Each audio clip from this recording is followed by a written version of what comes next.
The thing that I love about these part of the videos is when I have some exciting news to share with you guys. What's going on with you guys? The TheCaliEffect, king of games here, and I have a very, very exciting news with you guys. So when I told you guys that I had rheumatoid arthritis, I actually was told by a different doctor.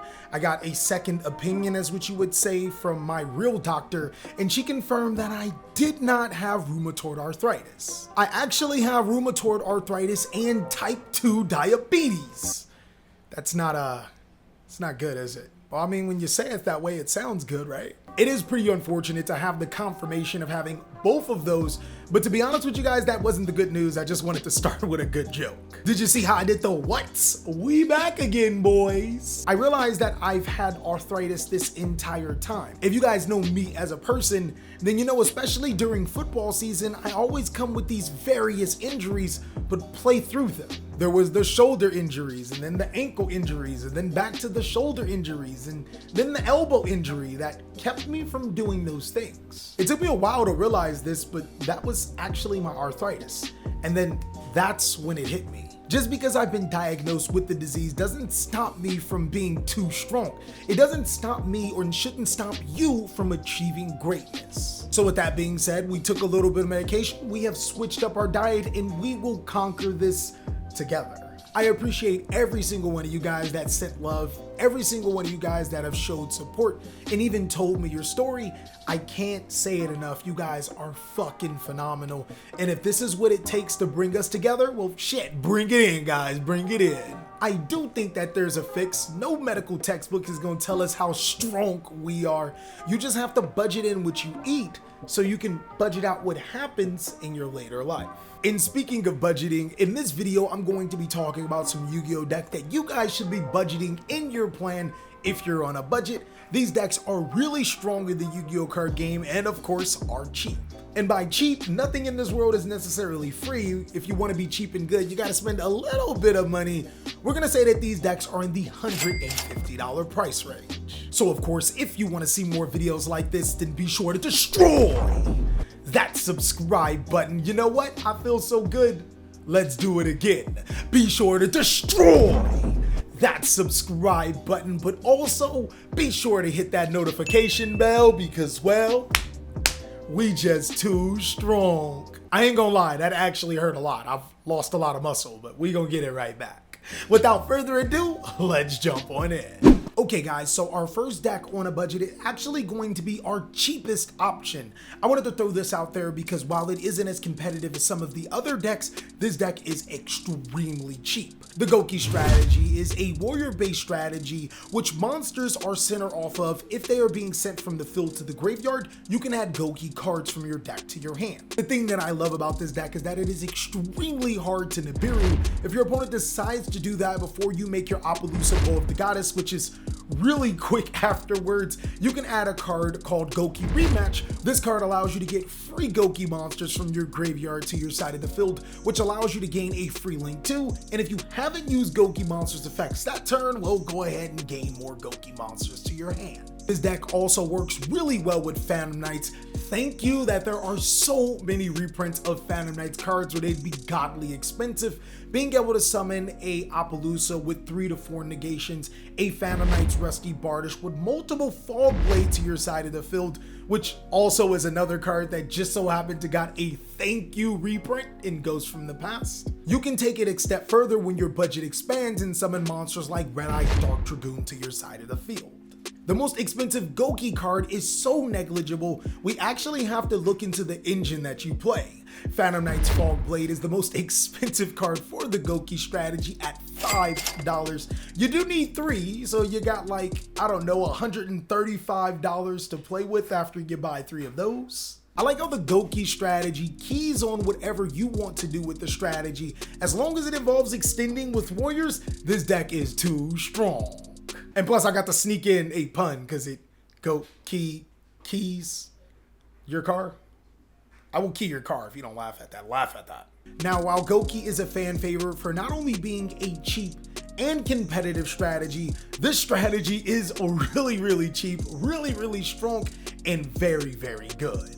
Thunder Dragons are not only one of my favorite decks in Yu-Gi-Oh!, it's a deck that everyone respects as a strategy because they're chaos monsters. Who doesn't love chaos monsters? Thunder Dragons in 2021 definitely play a lot different than what they did when they first were introduced. It's a deck that's actually amazing at link climbing and board breaking, but it's also a deck that can make some pretty tough boards on its own. Monsters like Thunder Dragon Titan are living proof of that. It's a card that allows you to destroy cards on your opponent's side of the field anytime a Thunder monster is activated, which can happen a lot during your turn, but also can happen during your opponent's turn because certain Thunder Dragon monsters are quick effects. I also love how flexible the Thunder Dragon strategy is. You can go a chaosy route, you can go a pure route, you can even mix it with decks like Rocket, Dragon Link, or even Lightsworn. It's so much that can be done with Thunder Dragons, the possibilities are limitless. The most expensive card for the Thunder Dragon strategy is Thunder Dragon Dark. Unfortunately, you do need 3 copies of this card and it's extremely expensive, but that's one of the very few cards that you need to spend on. It's $4. $4? I mean, I don't really mean to steal your thunder, but you're gonna have to be dragging some people off the building. That is way too expensive. Why is this even on this video? Now, while those are the 2 cheaper strategies on this list, it doesn't get that much more expensive. Take, for example, a deck that was really good in the last format, not necessarily bad in this format. Virtual World is extremely powerful, and even after losing True King of All Calamities, it's still a really good deck. Virtual World was seen as a gimmicky strategy that once it lost True King of All Calamities, it couldn't hang on. I think now is the time for players to actually prove those doubters wrong and show that Virtual World is probably one of the best grind deck strategies in the Yu-Gi-Oh! Card game. The deck starts off strong by being able to summon powerful monsters like Crystal Winged Synchro Dragon to your side of the field. I know it's not a 9, but it special summons the card to the side of the field. And while the deck did lose its blowout card in True King of All Calamities, this deck actually has mad removal through cards like Vermilion Mech and Ptolemy M7. Basically, how Virtual World works is that you can send Virtual World cards from your deck to your graveyard, corresponded with the different type of cards that you targeted on your side of the field. I really don't see how Virtual World could ever be considered a bad deck when it's a deck of walking Foolish Burials. Foolish Burial is limited for a reason.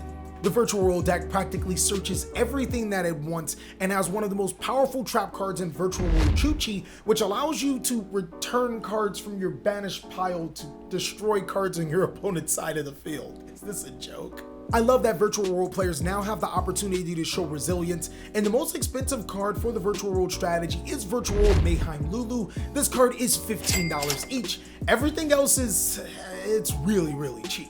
Virtual World are often slept on and forgot about because of loss of True King of All Calamities, but this deck can be a serious competitor with the player in the right hands, and I think that's a player that's destined to be great, but maybe on a budget right now. Now, I've said it in like 3 consecutive videos, so you guys should already know how I like my women, and ironically, this is a strategy that just so happens to fit the description. That's not how it works, but you get what I'm saying. Tri-Brigade, or what we like to call it, BBW, is a very good archetype, and the thing I like about Tri-Brigade the most is that you can mix it with so many other decks. You can mix the Tri-Brigade strategy with Lyrilusk, which allows you to have some really cool rank 1 plays, and if you can't afford it, Divine Arsenal AA Zeus is an amazing Yu-Gi-Oh! Card that can send all cards from the graveyard to the side of the field. From the graveyard to the side. Oh boy, I'm really thinking about the BBWs today. There's also the pure variant for the players that don't like extra BBWs inside of their BBW deck. What's wrong with you, dog? Like seriously, Jay-Z said it best. What's better than 1 black billionaire? 2? What's better than 1 BBW? 2! Simple math, guys, simple math. And then there's Harpy Tri-Brigade, a card that's really popularizing because of Harpy's Featherstorm. This card allows you to negate effect monsters that your opponent is going to use, has on the field, or could use. Boy, it's Called by the Grave, plus Infinite Impermanence, Dark Ruler no more. What isn't this card?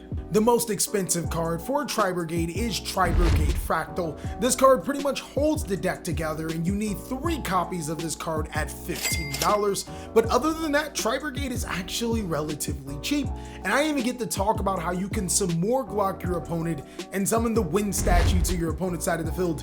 and then lick their tears as you realize that they don't have a wind monster to summon. What's that? You have the wind kaiju? Well then. One thing that your opponent is going to hope to have the kaiju just so happens to reside in one of the best decks in Yu-Gi-Oh! And it also is very fortunate that this deck can be as cheap or as expensive as you wanted. Shaddolls have proven themselves time after time again as being one of the best decks in Yu-Gi-Oh! And here you can have this deck for a pretty simple budget. The Shadow strategy also is a very powerful fusion deck. I know I'm saying this like you don't know, but El Shaddol Window prevents a player from special summoning multiple times, which is kinda good, and El Shaddol Construct is a Foolish Burial. Like seriously, if your deck has a built-in Foolish Burial, the deck's probably good. Unfortunately, if you want to play Shaddolls competitively, you gotta pay a fine. The most expensive Shaddol card is Shaddol Schism. This allows you to fusion summon on your opponent's turn, I know, busted, by banishing cards from your graveyard, even more busted.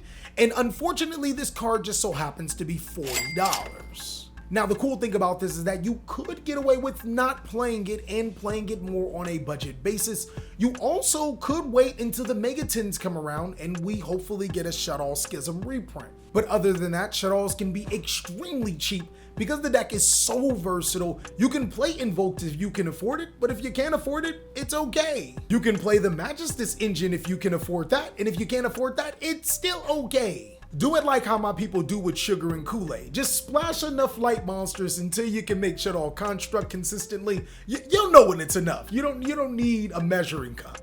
Shaddol has proven that even after 7 years, this is not only one of the best decks in Yu-Gi-Oh!, it's also a deck that can be pretty budget friendly. Well, that is all that I have for the top budget decks for this particular format. I want you guys to post down below in the comment section what are some budget decks that you think I missed. There are some amazing budget Yu-Gi-Oh! Decks out there, so if these decks didn't get your fancy, then possibly you can check down below in the comment section or help somebody out and post down below in the comment section yourself for the people that may just be looking for something else. Also, of course, if you want to see more Too Strong content, then be sure to check out these videos as I'll catch you on the next one.